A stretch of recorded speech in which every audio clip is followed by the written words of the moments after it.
Agora que entendemos como a GPU funciona bem superficialmente, mas dentro do contexto gráfico, vamos contar um pouquinho a história, também de maneira bem rápida e superficial, de como as GPUs foram evoluindo ao longo dos anos. Na pré-história, as primeiras GPUs eram conhecidas como Rasterizer Devices, dispositivos de rasterização. A tarefa deles era basicamente, dados três vértices, interpolar, pintar o interior os pixels do interior desse triângulo. Ou dados dois vértices, interpolar, pintar os vértices que compõem uma reta, por exemplo, ah, dessa figura. A Silicon Graphics foi uma empresa pioneira e fazia estações de trabalho caríssimas, gigantescas, que basicamente faziam essa tarefa aí de rasterização. Curiosidade, mesmo esse é um dispositivo de rasterização, um Silicon Graphics gigante aqui, que hoje foi transformado numa geladeira, mas enfim. E eram carésimos, estavam muitas dezenas de milhares de dólares, mas tornavam viável o render em tempo real.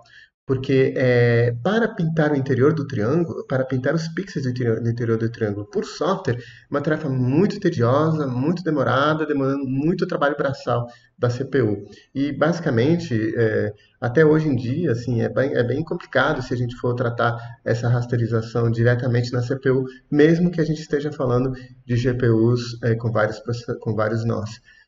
Até por isso que os fabricantes de CPUs também têm GPUs na sua arquitetura para poder fazer as tarefas aí elementares que toda tarefa, que todo pipeline gráfico tem que tratar. Bem, ah, esses dispositivos de rasterização foram evoluindo e surgiram então as primeiras placas gráficas propriamente ditas, que tinham como tarefa fazer a rasterização, mas começaram a incluir algumas tarefas também do pipeline gráfico, como, por exemplo, as transformações, como, por exemplo, o estágio de iluminação.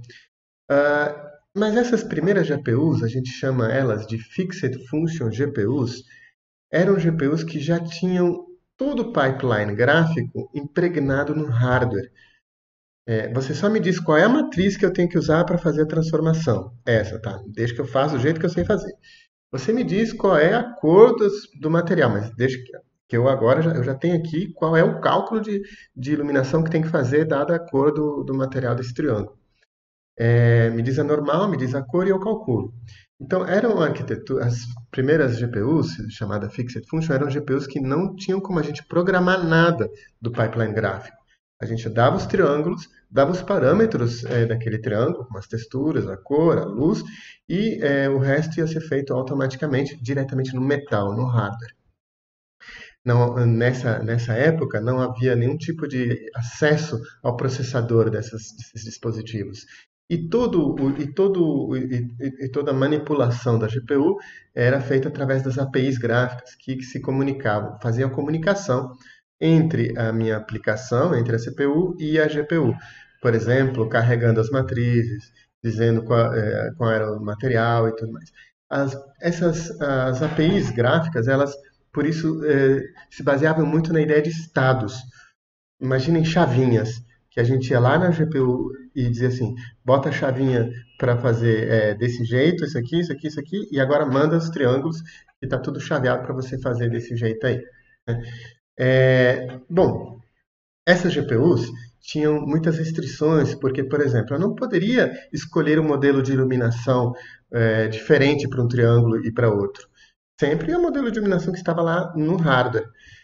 Eu não poderia aplicar efeitos na hora de fazer a interpolação da rasterização dos pixels, porque a rasterização já estava impregnada no hardware da GPU.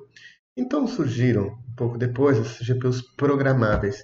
GPUs que permitiam que eu carregasse um programa, que era um Vertex Shader, carregasse um outro programa, um Pixel Shader, que tinha as instruções de como seria o estágio de geometria ou as instruções de como seria o estágio de rasterização. Com isso, eu poderia iluminar diferente, por exemplo, triângulos que são de um metal com triângulos que são de um asfalto, com triângulos que são de um céu. E a gente começou a poder criar efeitos de iluminação diferentes, por exemplo, um vidro, uma água, um metal, e já que eles realmente têm comportamentos de iluminação diferentes para cada material. Antigamente a gente só podia mudar a textura e a cor. Depois que vieram os GPUs programáveis, a gente pode começar a reprogramar todo todo o fluxo dos triângulos seguindo algum tipo de física óptica, por exemplo. Aí que surgiu então essa arquitetura que eu já mostrei para vocês anteriormente, onde nós tínhamos vários processadores de vértice e separados vários processadores de fragmentos. Eram dois processadores diferentes. Um processador de vértice, ele recebia um vértice e seguia as ordens do que o Vertex Shader falava para fazer. E depois, outro processadores que recebiam triângulos para serem interpolados e o Pixel Shader dizia como essa interpolação deveria ser. É interessante notar que mas você não acabou de falar que eu poderia ter modelos de iluminação diferentes, um metal, uma água, e cada triângulo ser processado de maneira diferente? Como é que funciona se nessa arquitetura eu tenho um Vertex Shader, dizendo, portanto, um programa, dizendo como todos os triângulos que estão chegando devem ser tratados? Exatamente, era assim. Eu tenho que aglomerar, e ainda continua sendo assim para quem programa em OpenGL ou outra API gráfica, a gente agrupa todos os triângulos que têm um mesmo shader, a gente manda esses triângulos e eles vão todos ser processados com esse mesmo shader. Acabaram, agora nós vamos mandar outra leva de triângulos e aí a gente troca o shader, faz uma troca de contexto aqui de shader e manda agora uma nova leva de triângulos para esse novo shader, que pode ser outro material, por exemplo. Por isso, geralmente, as estruturas de dados gráficas separam os triângulos de acordo com os grupos de shaders, ou grupos de materiais que eles vão ser processados, de maneira que a gente precisa ficar fazendo troca de shaders aqui. Eu não posso, assim, jogar os triângulos aleatoriamente, porque se eu ficar trocando um shader, imagina que chega um triângulo com um shader aqui de vidro e outro triângulo com um shader de metal. Mas espera aí, eu só tenho um shader possível assim de ser carregado. Então, primeiro eu vou ter que processar um, aí acabou, troca de shader e eu vou processar outro, e aí acabou o paralelismo. Certo? Então, a gente joga grupos de triângulos que sofrem dos mesmos efeitos de material e de shaders.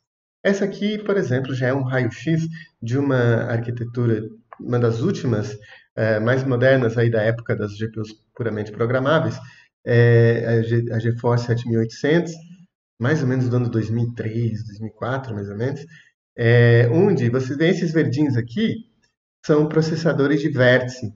E esses roxinhos aqui, com azulzinhos, são processadores de pixel. Nós temos aqui um número, 6 processadores de vértice aqui, e um tanto aqui de processadores de pixels.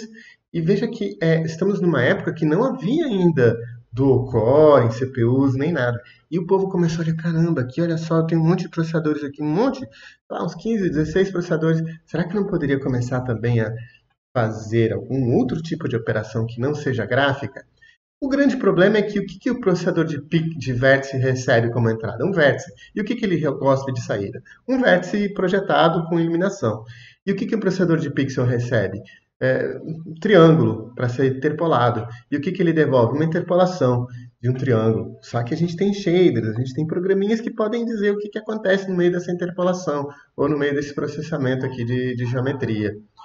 Então, surgiu a ideia de tentar poder aproveitar esse processamento para fazer outras coisas.